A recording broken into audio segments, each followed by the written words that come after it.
How to adjust contrast in edits. In this video I'm going to show you how you can adjust the contrast. First of all, open the application.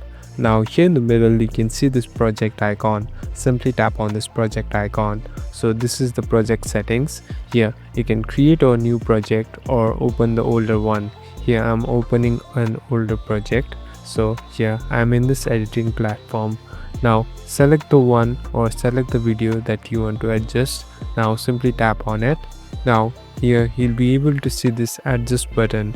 Simply tap on adjust. Now here you can see this contrast option on the second. Now you can increase it or decrease it according to your preference and your video style. At last, tap on the stick button on the top and you're done. Thank you for watching this video. I hope this video will help you.